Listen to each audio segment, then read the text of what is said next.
timings you expect in the chat. 1, 6, 7, etc. If you have any questions about the motion, there's no one in this room that will answer any of those questions, so give them to yourself. Cool. Fire away, PM, whenever you are ready. Right. Time starts in 3, 2, 1. Panel, I think this is a debate about what is best for India, and I think largely applicable to a lot of developing countries, but India in the long to medium to long run. I think backlash and things like the political impacts tend to be cyclical. People are adverse to change, especially when the current status quo tends to benefit you asymmetrically and allows you to live a life that you're living at the cost of everyone else. That's to say that I think these farmer subsidies have largely been a tax on the growing urban population, specifically the growing urban poor who are looking for employment, who need a more stable form of job that largely goes towards a unproductive and low-skilled agricultural sector that is increasingly consolidated by jamindars, feudal lords who continuously levy the government benefits against the rest of India as a means to maintain control because they happen to employ 50% of people. Those people themselves are also locked into like sharecropping and largely unproductive and extremely exploitative labor roles that I think can also be alleviated at the point at which you decrease the power of these feudal townships and control systems by getting rid of these subsidies and empowering an urban sector that is able to better challenge those systems.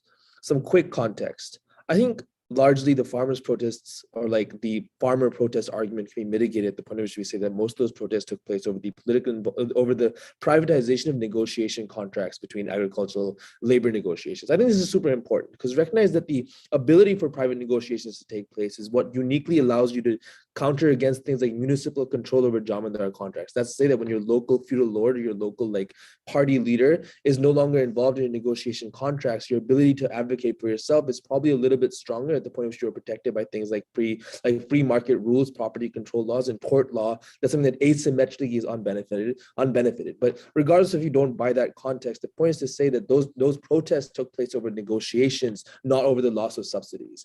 The third, and then the final thing to say is like on the model, just really quickly, I think this looks like giving more and more subsidies towards manufacturing sectors. This looks like subsidizing electricity rates or prioritizing electricity production in a country where you get things like quick, rapid brownouts and load shedding. All right.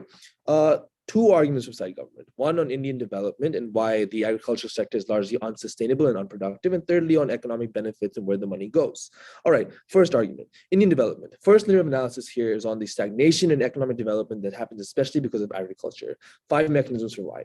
One, just in general, agriculture tends to be a low skill, low wage, and low productivity sector. But I think specifically for India, this has been the case, right? Like numerous case studies have been shown both by international and local authorities that show that India actually produces enough food to be self-sufficient, but is unable to do so at the point in which like specific chunks of land are over-tilled and over-fertilized to the point where they're unable to produce to the level that they could. That's to say that like inefficient practices like monocropping and inefficient employment strategies like sharecropping, which reduce individual farmers' incentives to want to produce enough because they know that 50% of their wheat will be taken away by their local jamindar, has largely created an ineffective and unproductive sector because farmers lack incentives due to exploitative labor conditions, and overcropping has meant that most of that soil is losing its fertility. Secondly, I think subsidy dependence also creates a large level of unsustainability. That's to say that like large-scale subsidy programs like Manrega often mean that like farmers who live in volatile working conditions where like a bad harvest or like when winter comes around, you go looking for another job. You instead of going to the city to look for manufacturing jobs and create incentives that way, Manrega means that you're uniquely employed and kept in low productive local jobs. That's say guaranteed employment for farmers actually means that they are incentivized to stay within those exploitative conditions because they know that they can get jobs, they stay in their villages. But those jobs generally tend to be demeaning things like breaking up roads and building them back up again because there's actually no real work for you left because you live in such a low productivity environment. Fourthly, the dependence on these subsidies creates consolidation for rural power. That's to say that oftentimes government aid is what allows jamindars, that's your local feudal townships, to be able to keep you in your exploitative working conditions, to be able to keep you in your poverty and deprived like living conditions because you know that you're just likely to be guaranteed employment there. Those jamindars then levy those aids as something that they provide specifically to you because they're able to negotiate those contracts with the federal government government and therefore able to maintain power that way. I think this largely has a number of impacts just outside of economic unsustainability, largely being that the ability for people to break out of those feudal cycles is probably a good thing for them, and you probably increase the incentive to break those at the point at which they can no longer levy subsidies as a means of keeping people within those environments. But fifthly, I just think that India is losing the competition from countries like Vietnam and Bangladesh, which can produce food and the kinds of like agricultural crops that India produces at a much like lower rate, and therefore is unsustainable in the long term too. India needs to diversify its economy before I go on any POI.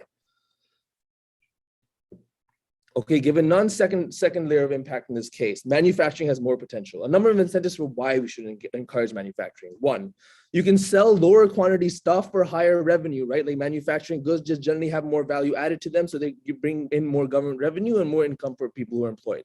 Secondly, there's a surplus of skilled labor in India. India produces some of the highest quantity of engineers and technicians, but most of them end up going abroad because they lack jobs in their domestic sector. Thirdly, there's a lot of idle foreign direct investment that's just sitting. Look at, for instance, last year's negotiations between Raman Tata Motors, right? Like literally allowing for the opening of numerous new bank accounts, numerous new surplus capital accounts within Delhi and within Bombay that literally are sitting idle right now because the Indian government is unable to expand the manufacturing sector to direct that employment. That means that your local producers who are engaged in manufacturing are also discouraged from wanting to do so. Fourthly, you just have a massive market for manufacturing at the point in which you have 1, 2 like large scale companies that want to engage in it, and 3, a lot of people that want to be employed. Those are all incentives for why this can happen and should happen. The impact is super important. One, you fill in a massive growth gap. That's to say that a lot of India's biggest like economic development in places like Bangalore have come on based on service-based economies. The problem with that is the problem with that.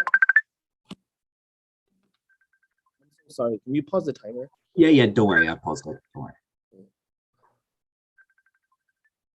You can start from growth gap whenever you're ready. Yeah, is it done? Okay. I was at like 6:15, 14. 6:12. Okay, cool. Sounds good. 3, 2, 1. There's a massive growth gap. That's to say that India has grown based on service-based economies in places like Bangalore, but those largely employ an educated elite, and that leaves a large amount of low-skilled labor that could be employed in manufacturing, employed in like low-skilled, labor-intensive jobs that are otherwise not able to do so. This locks a lot of people out of growth gains that India's had, and that's what's creating the massive inequality that you see. But secondly, it's just like right now that market is unsustainable at the point where it's large amounts of fixed costs, things like having to pay for generators because you constantly have brownouts, means that a lot of competitors can't enter that market. The reason why this is important is because right now India is dominated by 2 oligarchies, Tata Motors and Mukesh Ambani, right? Both of whom lock out other competitors. At the point in which subsidies can help smaller businesses come out and compete against these markets and increase entrance into that, you also make manufacturing more sustainable and decrease the cost of manufacturing goods, all of which are big benefits, both for side opening government. I thank the Prime Minister for what was an excellent speech, and I'll call upon the Leader of Opposition to open the case for side opposition. You're here. And again, general reminder, POIs are incredibly important. Diagonals incredibly important for engagement. Please use them. Cool.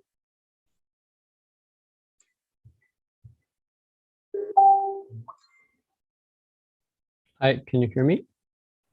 Yep, you are audible. Okay, great.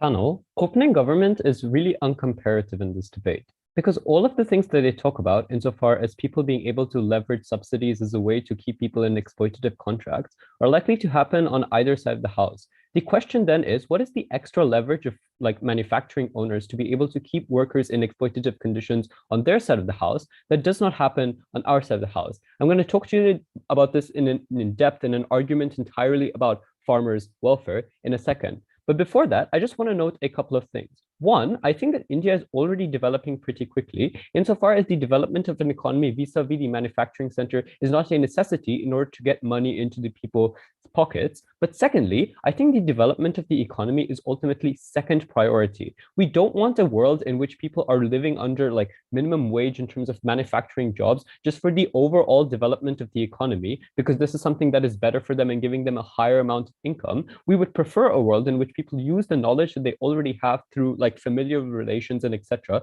to be able to use this within farmers and the agricultural sector like they're doing right now. And there's obviously a reason why like farmers want these jobs in the first place, want to be in the agricultural sector in the first place, is because they're comfortable there and because they want to continue their life there. We think that that is a choice that we are allowing on our side of the house. Secondly, let's talk about this idea that there's like high amounts of fixed costs in terms of manufacturing, and there's more income for people on their side of the house at the point at which they go to manufacturing. When is this actually true? Like the kind of manufacturing jobs that farmers who you reallocate into the manufacturing center are going to have are not necessarily jobs that are going to have higher income. In fact, it's going to be exploitative and probably lower than minimum wage jobs, because companies that are, as they say, oligarchies, Mukesh Ambani is the name, by the way, are able to exploit these individuals who are able to have like very little amount of agency in comparison to what they have in farmlands, because it's a smaller, more tight-knit community in comparison to the large oligarchies that they themselves talk about.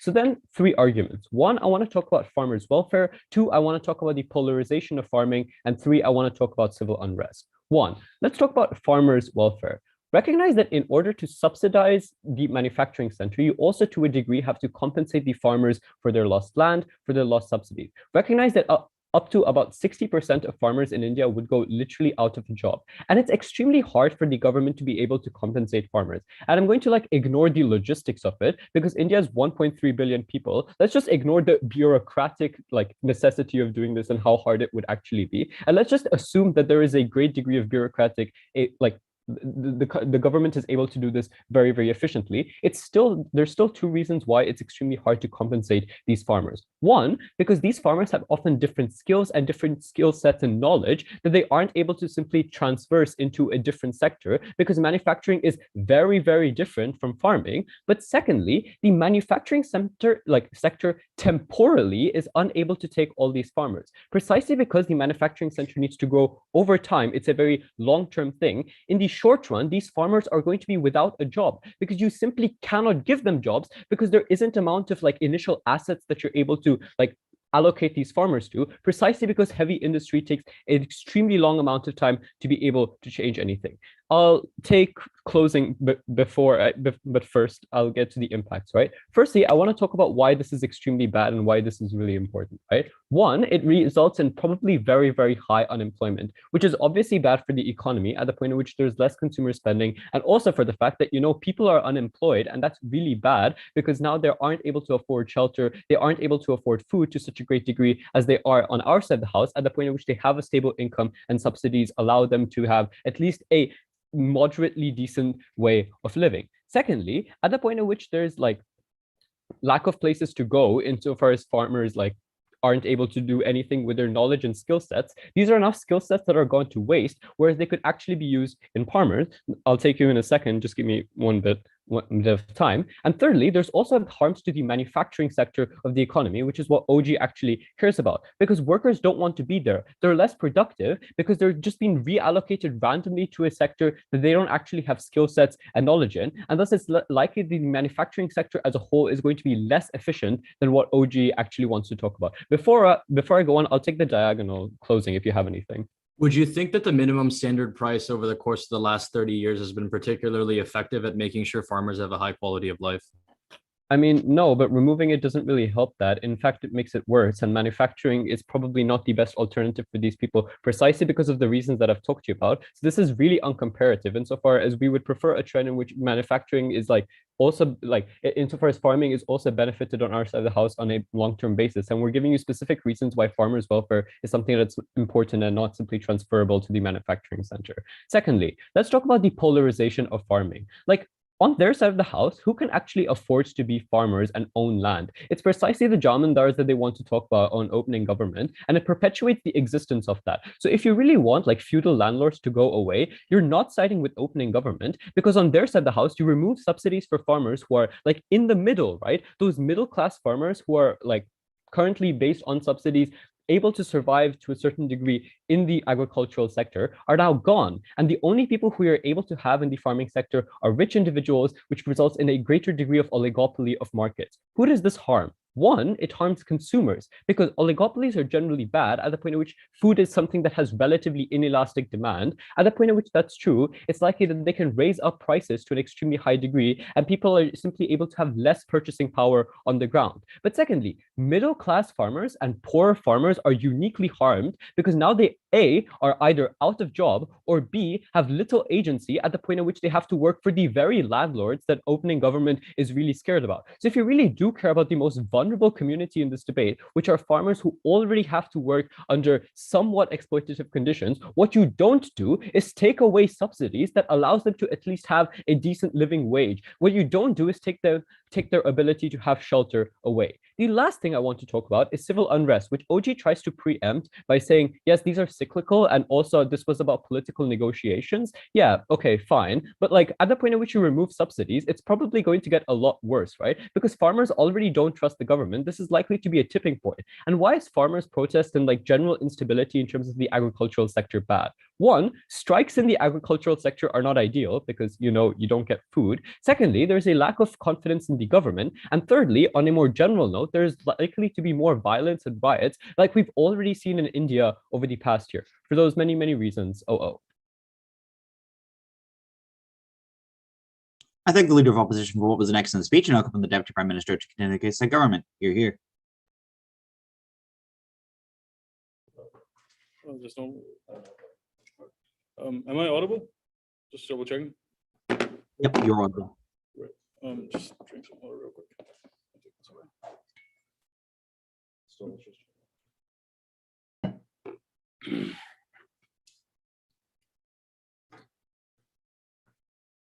Panel, I just want to highlight the plethora of material that went unengaged. First, they didn't engage and thus conceded that manufacturing as an industry has more potential. Sarim gave you 5 reasons for this. The fact that you have more revenue from lower quantity sold, so the value added is significantly more. The fact that you have more skilled labor that is you're currently losing because of brain drain. The fact that you have like idle foreign direct investment that is going undercapitalized in the current economy. The fact that it's more stable and not prone to things like climate change means that it's more sustained and less seasonal. And the fact that the market size of India, which is 1.3 billion, as you said, has more potential of getting transactional growth through like manufacturing goods rather than anything else. Like they just concede, panel, that manufacturing has intense amount of potential. By nature, this means that this is a more conducive industry. Second thing that they don't refute, panel, is the fact that or just say that manufacturing will happen under both worlds. Sam gave you 3 reasons as to why this is not the case. First is because it's controlled by oligarchs, as you say. Ratan Tata and Mukesh Ambani, thank you for clarifying the name, because apparently that's what wins debates. Second, we told you that we need to fund other companies because we need to create competitive environments that is not controlled by oligarchs, because that's how industries grow. Industries don't grow simply by oligarchs that are complacent about growth and things like that. Third, we also told you that employment guarantees, like it says in the motion, is good because all the skilled laborers, all the engineers that is going to foreign nations and making those companies better are more likely to stay under our walls. So the labor productivity of your huge economy, which is again one of the more comparative advantages of India, that they have conducive skilled labor, stays under our wall. That is literally the reason why you need to subsidize this industry, not only A, because you need these things to stay, but B, because you need to massively expand in the short to medium term. India has the capacity to do it because of all the incentives we give you. If we do it quickly enough, we mitigate the short-term harm of unemployment from your world. Given that these 2 things stand, panel, I just think objectively we're already winning. But I'll talk about 2 things, actually maybe 3. First, I'll talk about the economic benefits of this. Also, I'll compare employment. Second, I'll talk about political backlash. And last, I'll tell you why it complements the service industry and why that's a good thing. First, in terms of employment, they say that employment is significantly harmed because, again, farmers are apparently incredibly empowered and happy by the fact that they're farmers. Panel, I just want to highlight how intellectually dishonest this argument is. Because notice that farmers under their world are the ones who live under poverty, even if they have their land, even if they have their family. Second, We already told you that this is significantly more unstable because it's seasonal, and they often come to like cities to like look for jobs or like drive rickshaws, etc., things like that, and do like construction work and things like that. 3, panel, under your world, they don't have, subsidies don't give them bargaining chips. Subsidies just makes that inefficient industry survive. Making that inefficient industry survive doesn't mean that they have just great standards of living. They're objectively living under a world where even under your world with subsidies, they're living under jamindars. So it's symmetric and it's unfair. So for you to claim that they're living like great lives is intellectually dishonest, to say the least. What is the comparative, panel? And here's what's important. 3 things. First, I think if you look at the ways in which manufacturing jobs are made competitive, is A, by cheap physical labor, something that again farmers just have by the nature because they don't use technology. So they're they're cheap labor, but they're also physically fit. So the transfer of like that physical capacity is something that makes them mobile to shift into manufacturing industry. But second, geography. All of these manufacturing buildings are likely to be in rural areas anyway, which means that they don't have to move around places. They can stay near their homes and things like that, which means that the transfer isn't significantly likely. But why is this objectively better? Again, if you are to draw a comparison between employment in agriculture and employment in manufacturing, why is employment in manufacturing better? 3 reasons. 1, we think you just get more wages. Again, panel, I just need you to realize that the bargaining power of farmers in public markets where they have to sell their shit is not significantly conducive. They don't make a large amount of profit. They barely break even. That's why they fucking need the subsidies, right? Under our world, you get more wages because again, I just think like manufacturing jobs pay more. But second, even if you don't get more wages, you get stable wages, right? Which is not something that happens under their world because of all sorts of environmental things that happen under their world. Third, it's non-seasonal, which means you don't have to start for 3 months at a particular day. For all of these reasons, we think that manufacturing jobs are objectively better, and I think that transfer of employment is something that happens under our world. So again, if your world is considered with giving maximizing rural rates of unemployment, because manufacturing jobs, we systematically prove, have more capacity, which means that more propensity to grow. And given that agriculture jobs has stagnated, poverty is not going to be solved by expanding agriculture jobs because you can't expand agriculture jobs anymore. You have to shift to a new industry that has maximum amount of potential and can give sustainable employment. That is the mechanization that Saram gave to you. Second, let's talk about political backlash. Okay, panel, let's be realistic here. First, we will concede, then in the short term, you will have political backlash. We'll ride that trade-off. But here are 3 reasons why we mitigate that. 1, because I think Modi has incredible amount of support from rural areas. And again, Modi is like a religious ideologue. So which means that, panel, in a world in which you again, still have protests, Modi has the capacity to control it. Again, I'm not saying we won't have protests. I'm saying that we have the capacity to stop it. Second, I don't know why protests are unique. We had the worst protests under your world two years ago that literally was handled by Modi. I just don't know why this is suddenly going to be the tipping point. But third, in a world in which in the short to medium term, it's not like Modi's government is unstable. In the short to medium term, if you can transfer employment to another sector and give them more stable jobs, this is the perfect PR strategy to stop internal strifes and things like that. I think it's just significantly more possible. Before I move on, anything from CEO, please. Oh. You simply cannot just throw a bunch of farmers into the manufacturing center at the point at which the capacity to take these farmers doesn't exist, because the temporal dimension of the manufacturing center is slow. Thus, they cannot just take all these farmers. It is slow under your world. Under our world, we're massively expanding for all the megs that we give you, right? Under your world, we have to admit to the fact that agriculture has not solved poverty. If you're talking about backlash, there are significantly more poor people under COVID in India right now who are also backlashing against the Modi government. You have no answers to that, and you can't solve that with agriculture. You're the one who's not comparative. Last argument, panel. Why is manufacturing a good industry to invest in? Because it complements other strong industries in India, which is the service industry. Why is this true, panel? Because if you are to subsidize industries and give them a competitive advantage, it ought to be something that couches other industries like the service industry. Why does it couch the service industry in India, and why that's important? Because the financial sector in India, the software sector in India are all something that's booming. I just think it's a fact. The moment in time you have manufacturing, you have the backward vertical integration in economics that currently India has to rely upon other countries for. If it has a geographically proximate, strong manufacturing industry, the service industry and the financial industry just has more activity and becomes better. Compare that to the agriculture industry that has integration with literally fucking nothing, panel. For all of these reasons, please vote OG. Cool. Thank the Deputy Prime Minister for what was an excellent speech, and now call from the Deputy Leader of Opposition to close out the top half of this debate for us. You're here. Am I audible? Yes, you are audible. I would prefer POIs in the chat if that's possible. Cool. Something I have to close here.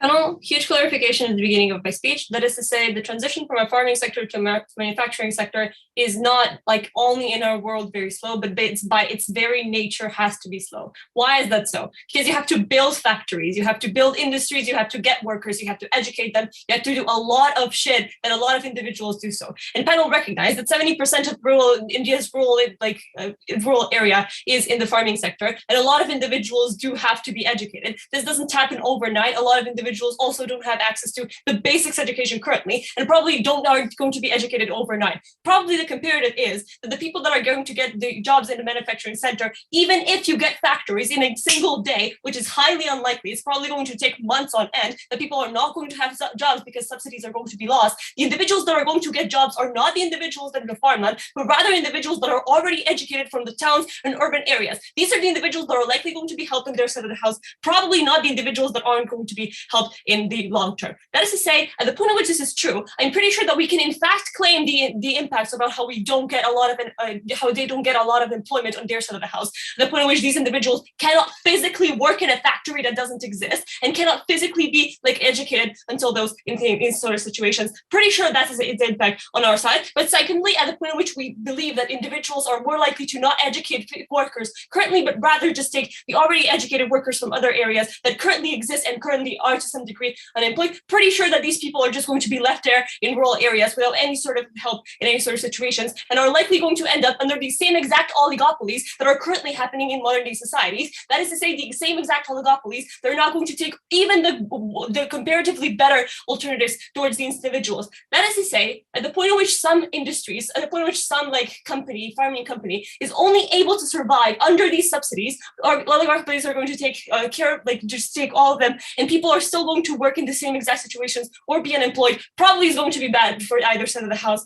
This is the comparative that we're dealing. Pretty sure we can take the idea of how these people are being hurt. Why is this important? Because we value these communities the most in this situation, because they've already been hurt by the society, in current situation, by the laws, by the current situation. And genuinely, I'm pretty sure all of the impacts of how they say that the farming sector is already bad, pretty sure it's worse on their side of the house. Let's talk about development, which I still believe that on a comparison is less of an impact, but let's just address every single point that they've provided to you so far. They give you, one, that you get more money, which is completely untrue. Why is this so? On the comparison, a manufacturing center outsources its sellers to other countries, which is more likely in their side of the house. Why is this bad? Because this leads to them not being in charge of the entire production chain, and this also leads to losing money on a comparison. Pretty sure they don't get that much more money. Secondly, they talk about brain drain. Probably also not going to be that much worse. At the point at which you're manufacturing, you're not going to get a lot more engineers to just take over these companies. Sure, you're going to have some of these individuals to stay in your country, but probably not to such a degree that there's going to be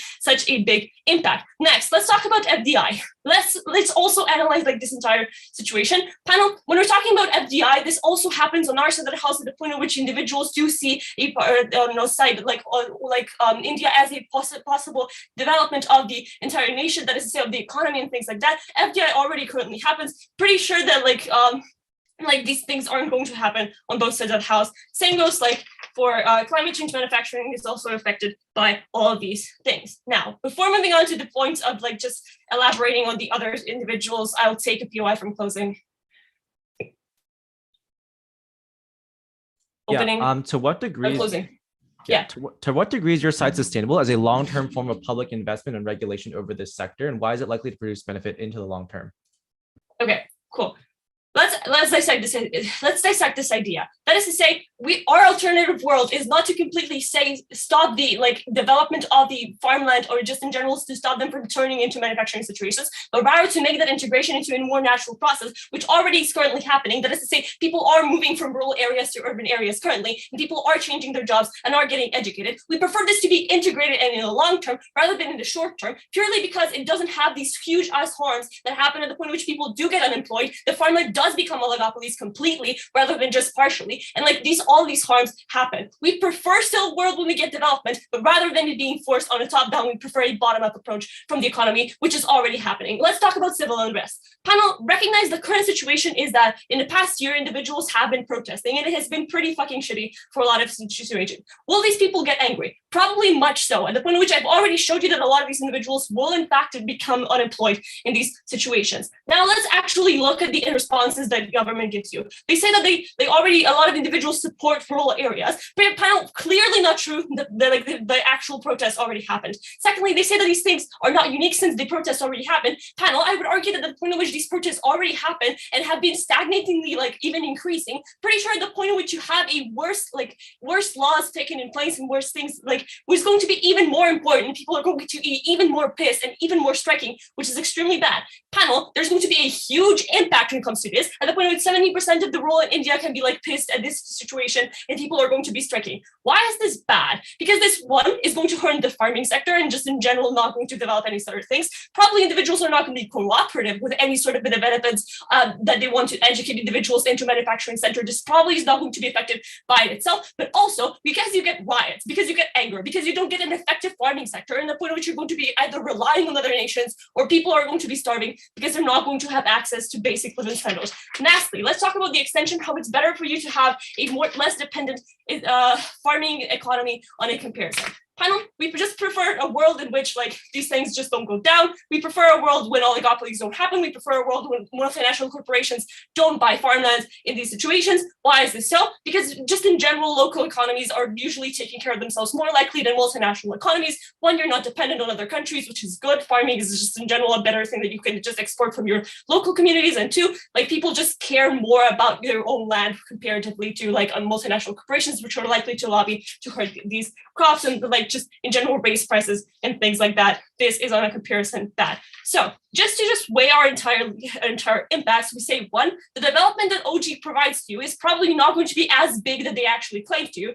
Two, the farming sector is in fact going to have a huge change. A lot of individuals are going to be unemployed by the very nature of their policy. And simultaneously, the civil unrest can have huge impacts at the point at which individuals are going to be striking, rioting, and things like that. There's going to be a disbelief in the government and and any sort of policies, including the one that they themselves are pushing. At the point at which their entire policy is unfeasible, both sides.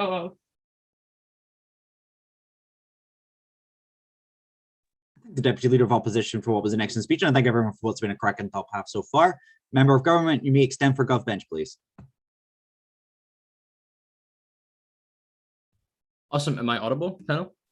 Yes, you are audible. Amazing.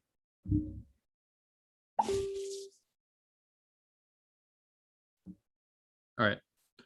I'll take POIs in chat and starting in 3, 2, 1.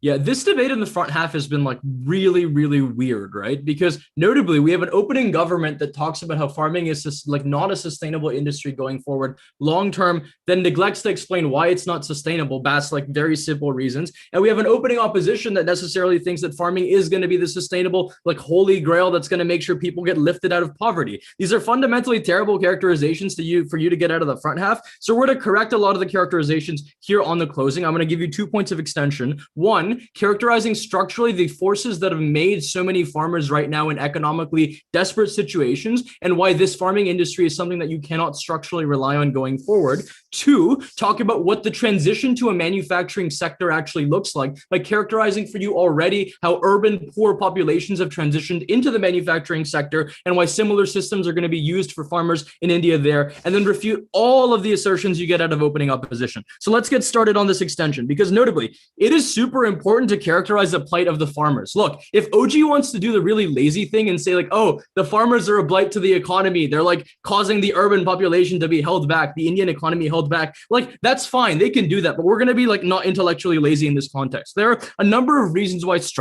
structurally, you cannot rely on farming going forward. The biggest reason that we need to mention here is the introduction of FDI after the end of like many, many years of Congress rule in India, and the economic liberalization of India has meant a number of things. It means one, foreign conglomerates that want to do things like rural land acquisitions finally got the permits to be able to do so and started buying up massive swaths of land in order to outcompete local farmers. But two, it incentivized the Indian government then to actively support farming oligarchies and give them subsidies in that regard, because in order to compete with these foreign land acquisition conglomerates, the Indian government needed to prefer certain farming cooperatives and certain farming industrial companies over other ones in order to compete with the massive amounts of agro imports that are coming from other countries, which means three, small farmers and middle-class farmers get fucked in this case for a number of reasons. One, the increasing prices then that existed of a lot of farming materials, such as pesticides, water, and agricultural equipment, meant that the actual price of farming went up significantly. So the issue isn't, as opposition says, where there's going to be significantly low wages. It's the fact that literally like thousands of farmers had to go into debt to be able to afford these new prices in a lot of these instances, and as a result had no other way to turn and get out of this specific industry in this specific context. This means a number of things. They defend a system of the minimum standard pricing. So I would just like to outline for everyone in this round what the reality of that system is.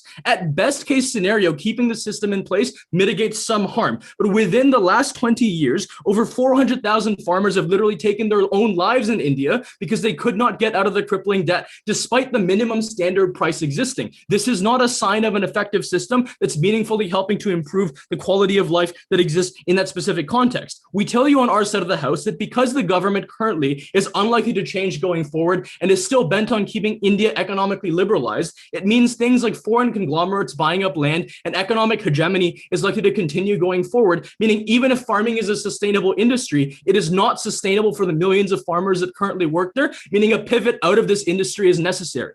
Opposition provides no pathway for how that pivot could happen, so our extension meaningfully takes them out of the debate. But second, we're going to give you a structural extension on as well on what a transition to the manufacturing industry in India actually looks like. And I want to engage very briefly with the fact that opposition's characterization of like Indian manufacturing is like really freaking patronizing. Like it makes it seem like they think that like literally it's a bunch of empty fields and there aren't a bunch of factories that are already there. But we're going to address this very quickly, right? So notably, in India, when the transition for the urban poor to transition into the urban manufacturing factories existed, the Indian government had to set up a robust system of welfare in order to ensure that this transition occurred in a very smooth ways. This means the Indian government was obliged to do things like create structural retraining programs, even if farmers didn't have qualifications, which deals with the OO characterization about them not being qualified for these industries. It means the Indian government had to set up like unemployment benefits that were higher than the literal fucking low $12 a month like previous unemployment benefits that existed for the interim transitionary period. But secondly, this has literally been the basis of Modi's entire expansionist system because he promised significant cash transfers for a lot of employment individuals that are trying to transition into the manufacturing industry because he's been very pro-manufacturing. This has meant a wide effort to get both urban and rural populations into the formal market in order to get them to do things like establish bank accounts and establish these like identification cards that lets these cash transfers happen.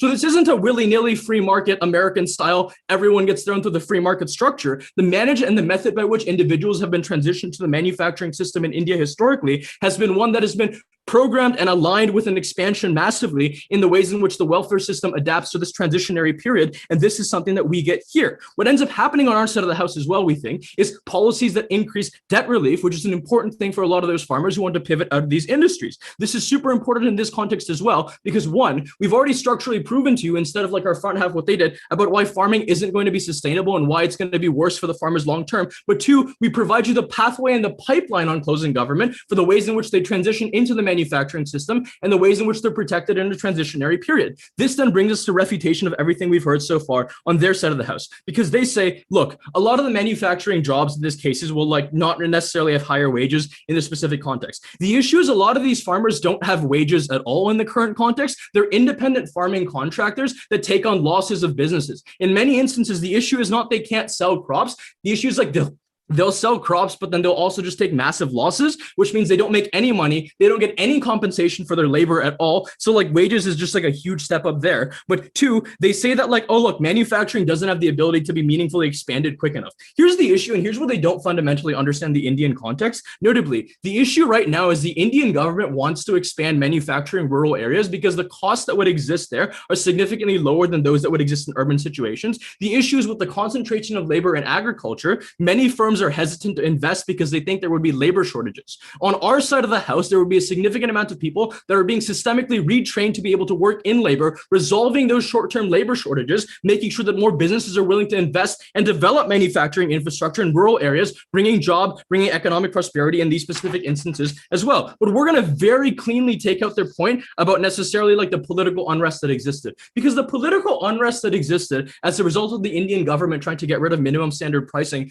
was not the fact that that was done. It was the fact that it was done with no alternative. It was done with no counter mechanism to get people any other sort of economic sustenance. It was done with no sort of mechanism to facilitate a transition. This motion intuitively builds that transition in by fundamentally heavily investing in the manufacturing industry. It is important to mention in this case that farmers don't want to constantly be debt trapped. They don't want to be in economically desperate situations. We provide them a pathway to get out. They keep them locked in an unsustainable industry. So proud to propose.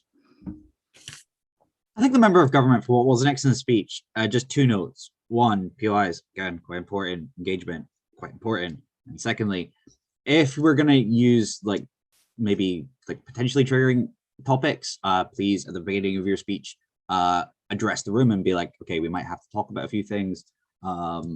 Yep, just note that going forward. Member of opposition, extension, please.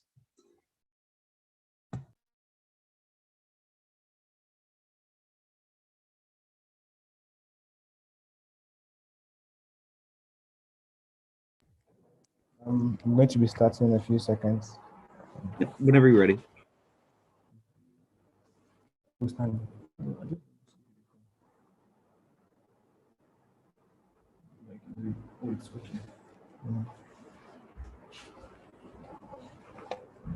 Yeah, so I'm going to be starting in 5, 4, 3, 2, 1. Panel. A number of things I'm going to do in my speech. Firstly, I'm going to show why there are numerous alternatives that India can use in status quo to achieve the kind of growth that government wants to achieve within the manufacturing sector. Secondly, I'm going to show how social conditions are much more likely to deteriorate within India, right? As you are more likely to neglect farmers and the poor people and how they're going to be affected. I'm going to show you how the bulk of money that is going to be made by the Indian government is going to be rather channeled into all the kind of social problems that are going to be created in the world of government, right? So firstly, on characterization, what does status quo really look like? We think that these farming communities usually cannot afford the kind of electricity bills and utility bills that government subsidizes, right? But then secondly, these communities generally, right, lack access to basic social amenities like water. So without these subsidies in the first place, they're unlikely to get access to this. But then thirdly, the kind of impact this characterization has in the debate is that, one, you now increase the kind of social disparity that exists within rural and urban areas. It means that now people in the rural areas are much more likely to be poor because they cannot necessarily afford the kind of social amenities that they need to afford in order to live properly like a normal human being, right? So what does government policy do to status quo? Firstly, you deny these individuals the social amenities that they cannot afford, right? This is particularly crucial because there's no alternative for them in affording these particular things. But then secondly, you force these individuals to now move to urban areas because you now say, oh, well, most of the jobs are now existent in the urban areas.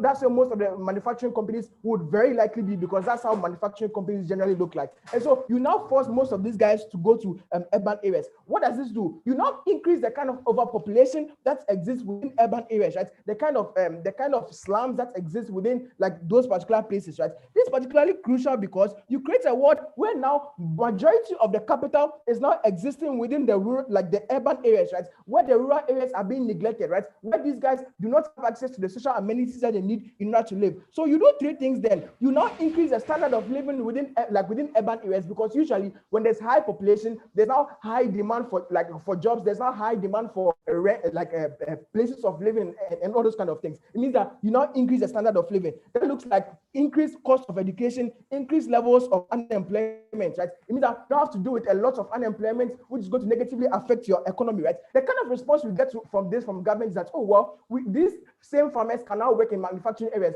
But no, that does not work. Most of these guys are uneducated. They don't know how to handle an assembly line machine. Most of these guys cannot be able to work the kind of manufacturing work that you want them to work. But then, even if they can, right, they are more likely to work the extremely lower levels of manufacturing. That means that they now have ridiculously low pay and they cannot be able to afford to pay for the kind of rent that they need to afford within the urban areas, right? So generally, the kinds of impacts, that particularly look like that particularly happen on the part of government is now, you now have general things like food shortages, right? Because there's now massive movements from rural areas to urban areas, right? Because you cannot necessarily produce the food that you initially used to produce, right? Because the alternative is going to import them, which is now going to come at a higher price. People now have to pay more for food and things like that. So there are a lot of social negativities that are created in the world of government, right? So second thing I'm going to talk about is the numerous mechanisms that exist in status quo that we can use to get all the impacts that government wants to get, right? So number one, you have things like political incentives, like partnerships with companies to come into India to invest within the manufacturing sector, right? Because you can now attract giant tech companies, giant car manufacturing companies to come into your country to capitalize on your human resource, right? The kind of impact or a rebuttal you get from government is that, oh, well, these places are controlled by oligopolies, right? Even if this is our worst case now, they still are able to create more jobs, like huge manufacturing companies like Tata are able to create more jobs. But then thirdly, tech is a growing hub for investment within India, right? Because India is now projected to be seen as the next Silicon Valley in the world. That means like already in status quo, there's a high likelihood of you getting the kind of private investment in order to improve the manufacturing sector. We don't think it is fair, or we don't think it is wise for the Indian government to go and take all the sums of money they used to help farmers to now input it in the manufacturing sector, which is already likely to get private investment because of the kind of projection that it has to become the next Silicon Valley, to become the next big thing, to become the next manufacturing hub, right? So this is particularly important because to the extent that government can characterize this particular sector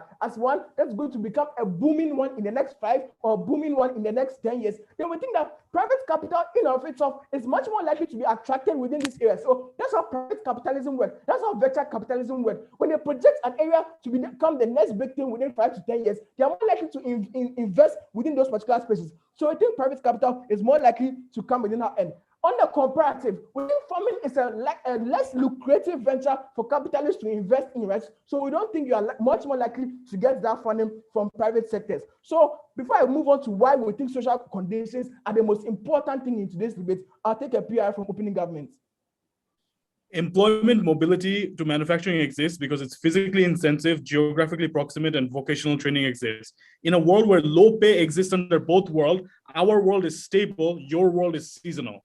So what's the mechanism? Vocational institutions. We think that most of these farmers are 40-year-olds to 50-year-olds. Like the kind of drive that you need to be able to learn a new skill and things like that are largely absent. Right? These guys are old people. You don't think that they are willing to go back to school to learn a trade. So why are social conditions the most important thing we need in today's debate? Because of a number of reasons. Number one, you not increase the cost of doing business, right? Because in instances where there's high population, there's usually high crime rates, there's usually high proliferation of slums and things like that. It means that you now have high cost of security as a business, right? But then you are more likely to increase wages for your employees because there's generally a high standard of living, right? But then thirdly, you are more likely to increase the price of your goods, right? Because cost of production is largely high. That means that you're more likely to, you can't make the kind of profit that you want to make, right? Because standard of living is high, everything is much more expensive. But then secondly, you are much likely to get a deterioration of the human resources on that side of the house because things like cost of education become more expensive, right? It means that people are generally uneducated. The kind of people you need to be able to input within the manufacturing sector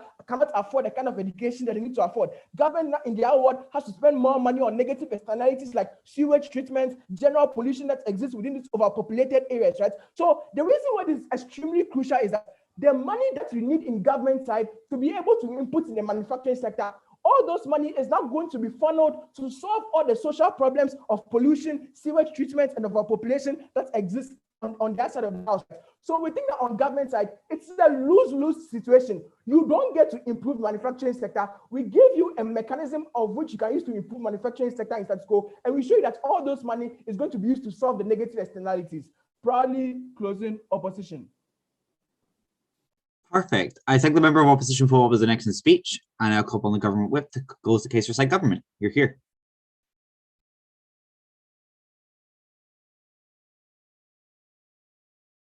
Oh, hello. Can you hear me now? Yep. Okay, sounds good. 1 second.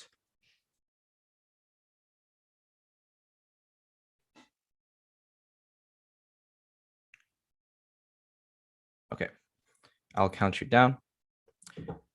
In 5, 4, 3, 2, 1. I want to be very, very clear, panel. This debate is almost inherently retrospective in nature. This is not some law that exists for a bit and now they're removing it. These are policies that have been in place for decades, of which we can evaluate the demonstrable harms that is done to the Indian economy as well as the farmers it is nominally supposed to help themselves.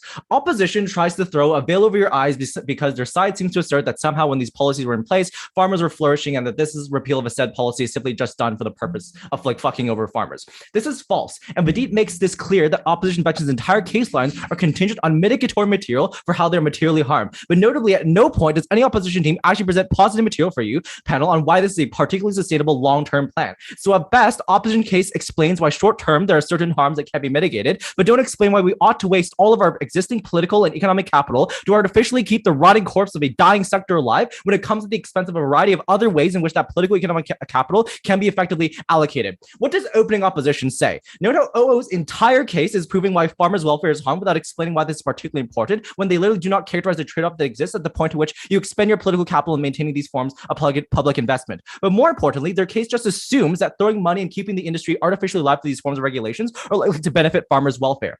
What does opening government say in response to this? Firstly, they rest a lot of their case on mitigatory material, right? OG's entire case line panel is contingent on this assumption. They say that for some reason, except that Indian farmers, like as they call feudal landlords, as they say, and those with close ties to the industry will be harmed, but assert that we're justified in doing this insofar as they can prove that the rest of India, whatever that means, can materially benefit from economic growth. One, notably, they don't identify specifically what materially benefit necessarily means, contrast with what Vidit says about land acquisition, the state-enabled foreign direct investment that are structural reasons for the material wealth that you're likely to get significantly harms Indian labor, and that the repeal of these laws at least serves as a safety net. But two, Vidit is the only speaker that breaks this deadlock, speaker, when weighing the clash about which side improves farmers' welfare. Because unlike OG, we agree with opening opposition that, look, these farmers are still human. There are many people who rely on the industry for sustenance, and that leaving them materially worse off because if it benefits other people is an extremely problematic claim that we get from the opening half. Vidit actually engaged with this clash by explaining why farmers' welfare actually improves on our side and gets worse on opposition. But before I go into this, do you have a POI? I'll take 2 this round. No? Okay.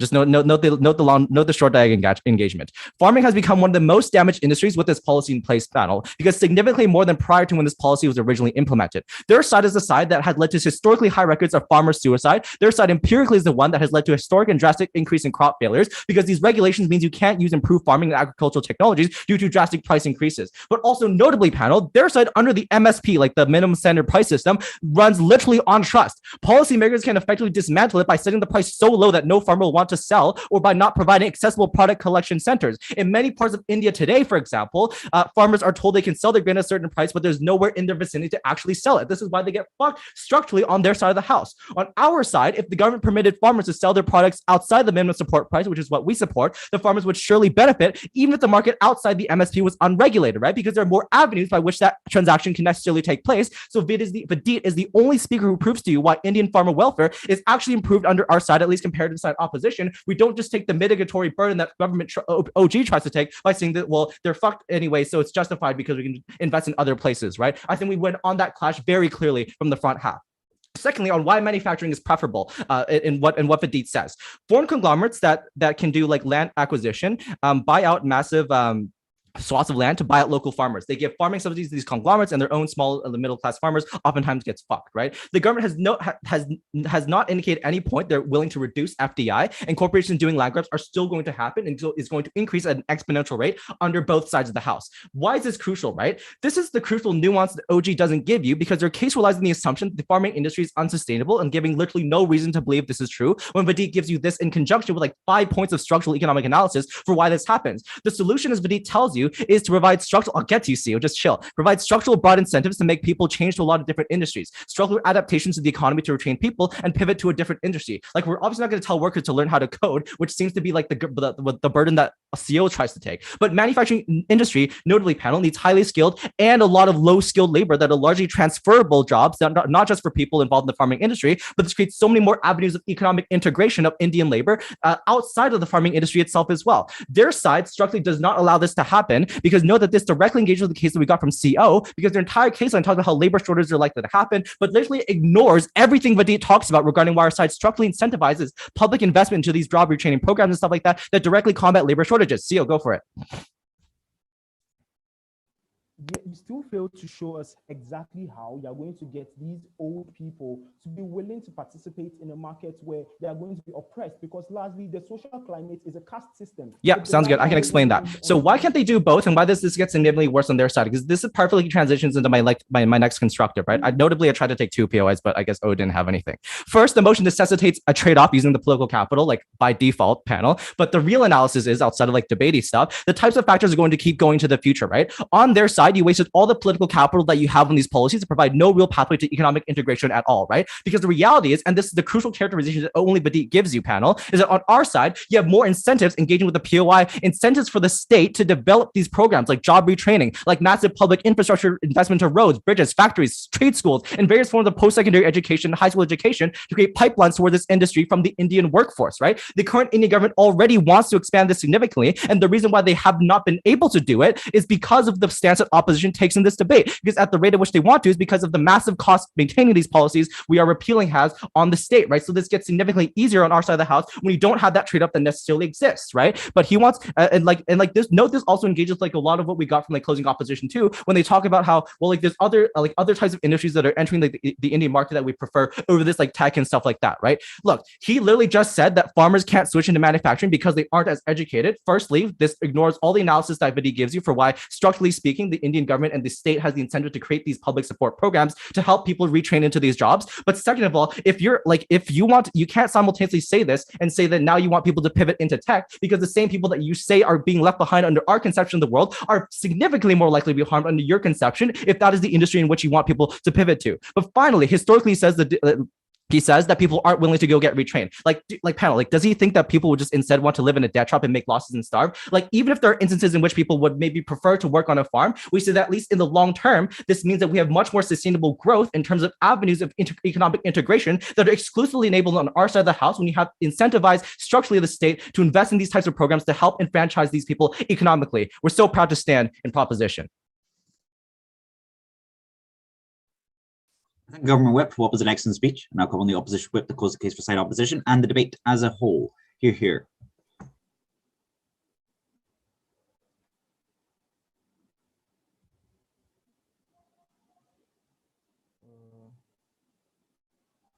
Can you give me a sec? I'm trying to. Your microphone's a little bit quiet. If you could like. Can you hear me? Perfect. That is much better. All right, thanks. Give me a sec. I'm trying to fix the chat box. I'm coming. Okay, great, perfect. All right, so great. So yeah, you can now put your POIs in the chat box if you have any POIs. Great. So my name is Prosper Michael. I don't know if that's important. Well, my name is Prosper Michael. I'm going to be Chief Whip for today's round. I'll be starting my speech in 3, 2, 1. So panel, the reason why today's debate has been largely lacking of engagement is because of the ridiculous lack of context that is presented in the debate. We think that the radical line that you get from from CG is one that makes sense if only you take it out of the context of India. We think that India in of itself is riddled by a number of problems, one being a population. So even the very idea of giving subsidies to farmers was one that was done largely because they wanted to get farmers able to produce enough to be able to feed India, because at some point there was a famine. We think that what this means is that in of itself, it's a mechanism that is made to self-sustain the society or the environment in of itself. We think that the food economy is not the only reason why these subsidies exist. They equally exist to mitigate any harms of starvation and famine and whatnot that could exist within that space. They needed a tool that they could use to create that. But again, recognize that the Indian social climate is one that exists within a caste system that creates a social ousting of certain groups of people. What this means is that the ability to create social interactions between independents like cultural groups is one that's not largely there. That is why the main reason for brain drain is not really because there are no industries in India like you get from OG and CG. The reason for brain drain is largely because a number of things do not go well within the Indian environment because of things like the caste system that prevents individuals from being able to interact and being able to actualize. We think what this means then is that unable to be able to, their team is unable to get away with that argument of saying that, well, the reason why brain drain is happening is because there are no industries there. Because we think even if industries were there, the smartest pool of people in India will still choose to go outside of India to places like America, to places like England, where they can actualize as individuals beyond just the work environment. We think that social conundrum that existed within that space is particularly important. The impact of this for the debate is that nobody can run away by just claiming that, well, when we create more industries or when we pump in more money into the tech environment, then automatically people are going to compulsorily stay and people are compulsorily going to engage in that environment. We think that's not true. We think that rather you do not create any level of change. At best, you need to particularly incentivize people to know that that environment is one that is valuable for them to engage in. But even if what I'm saying is not true, you already get engagement from my partner as to how, if what you want is a level of injection into tech, we think that that's already going to happen when you have private investors engaging within the market and pumping money into it, which is already probable per the analysis that you get with regards how there's already that projection of India as the next big thing when it comes to tech. But more importantly, we think that we need to recognize that for the context of today's debate, we need to understand that it is particularly unfair for any team to make a claim that, well, today's debate is retrospective, so we need to be able to analyze what has already happened. We think that even in analyzing what has already happened, you cannot say you are pinning every single failure of the Indian economy on the singular fact that there is a subsidy that's being dished out to farmers. We think that that's a ridiculous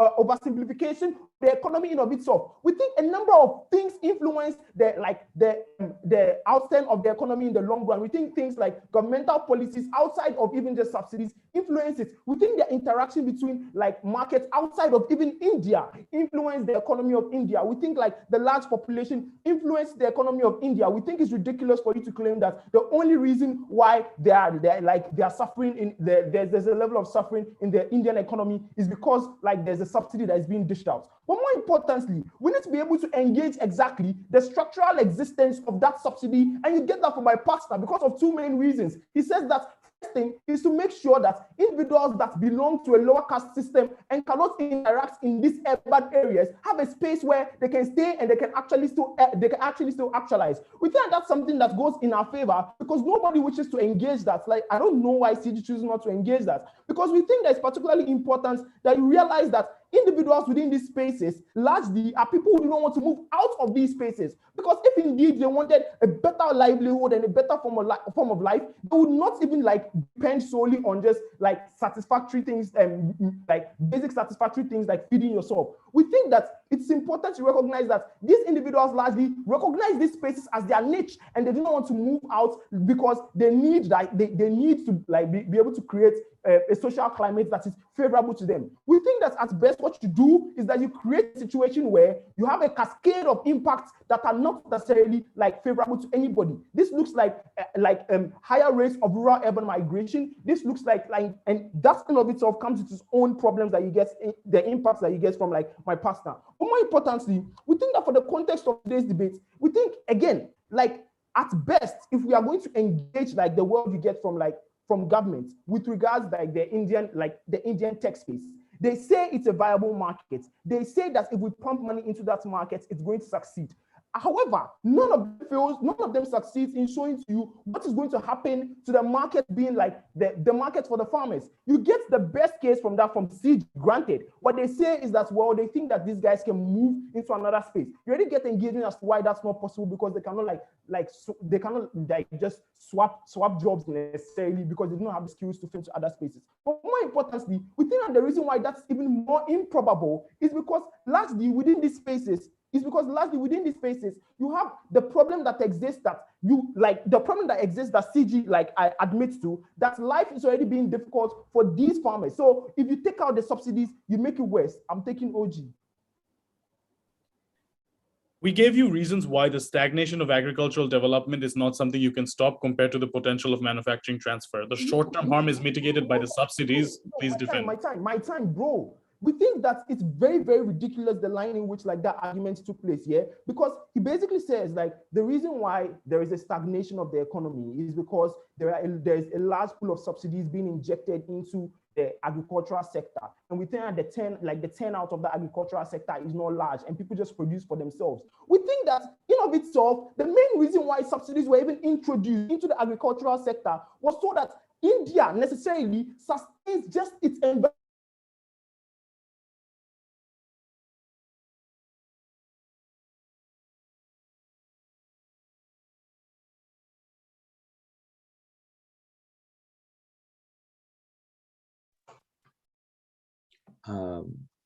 So I've paused the timer at 6:48.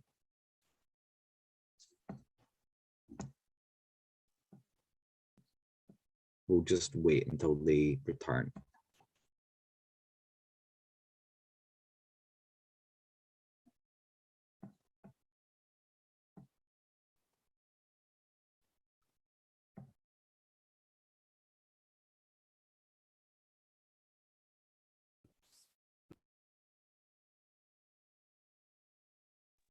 Yep, so I've paused the timer at 6:48. We will wait until they return. Hello, can you hear me here? Yeah, we can. Yeah.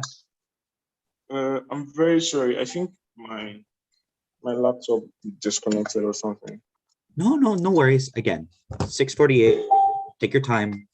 Deep breaths. What was the last thing you heard, please? You were just responding to the POI, justifying why subsidies were introduced in India. All right, sure. How much time do I have left? Well, 12 seconds until 7 minutes, and then 27 seconds until I start writing. Okay, great. Please give me a second. So, I'm starting in 3, 2, 1. The very reason why these subsidies were introduced was largely because of the hunger that exists within India due to their large populations. We think that considering that these guys provide no structural reason as to how they would solve that, they provide no structural solution to those problems, we think they are still going to be existent, and we think that that's just going to create a drawback for the government. We think this policy has existed since the early 90s, the early 90s. We think that that's something that you can't take away from these people, because that's what it is what has largely helped sustain them. But more importantly, governments are set up to protect the most vulnerable entity. We do not think that the vulnerable entity in today's debate is the person in the urban area who has options to be able to better his life. We think the most vulnerable entity is largely the individual in these rural areas. Very proud to oppose. Perfect. Thank you very much. Cool. That is everyone.